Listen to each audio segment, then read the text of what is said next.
This is David with The Verge, and this is the LG G Flex. This is the first smartphone in a while to offer something genuinely different. It might be the start of a huge new trend, or it might be a pointless tech demo, or it might be something else entirely. It's going to live or die based on one feature and one feature alone. Its curved display.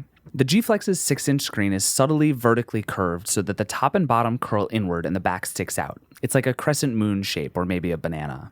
It's supposedly more comfortable to hold against your face, more immersive for watching movies, and less reflective because of the angle light bounces off the screen. It does seem to be ever so slightly less reflective, but by and large there's really no practical improvement or even change with a screen like this.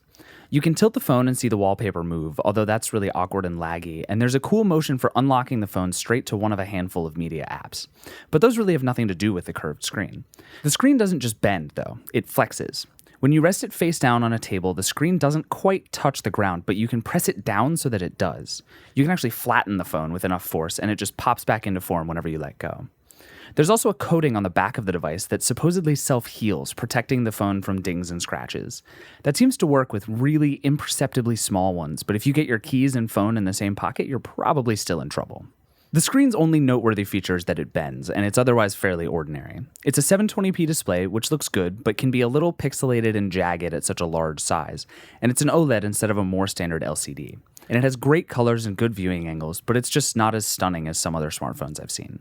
It's all very futuristic, using a phone with a flexible screen that supposedly heals itself. But since none of it really comes into play, what you're essentially using is LG's G2. The G Flex has the same Snapdragon 800 processor, the same 2 gigs of RAM, the same 13-megapixel camera, the same overwrought, overdesigned software that looks like Samsung's TouchWiz from 2 years ago. Just the same everything.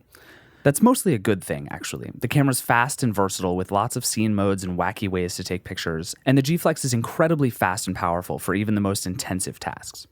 There's a monstrous feature list here, too. An IR blaster with a universal remote control app, a notification LED, eye tracking, face tracking, and on it goes. Some are really useful, and most are just pretty inoffensive.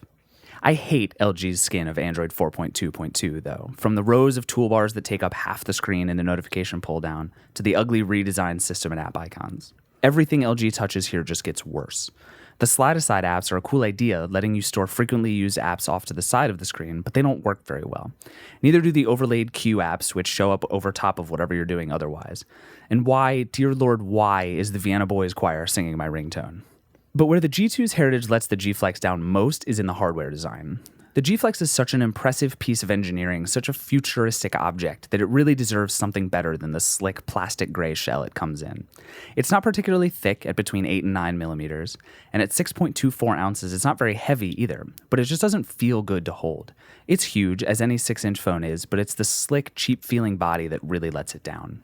The ergonomics of such a huge device are helped a bit by the power and volume buttons being placed on the back of the device rather than the sides or the top, but it's actually a clever spot for them to be, right where your index finger goes when you hold the phone. The only problem is that the buttons are right next to the camera lens, which I keep hitting by accident. I wind up constantly cleaning the lens to get my fingerprints off. One of the best things about having a huge phone is that it can have a huge battery inside. And the G Flex does. It's one of the longer lasting phones we've tested and can handle a day and a half of solid use without causing any problem at all. Okay, I'll give LG credit for one thing. It did something new. And if you do spend nearly $1,000 and buy the G Flex, you'll certainly never mistake it for any non-curved phone. But other than the sheer novelty of the thing, it's just not worth buying.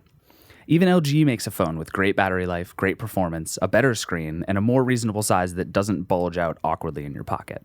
The G Flex is just a tech demo, a toe in the water, a proof of concept that LG can make a phone with a curved display.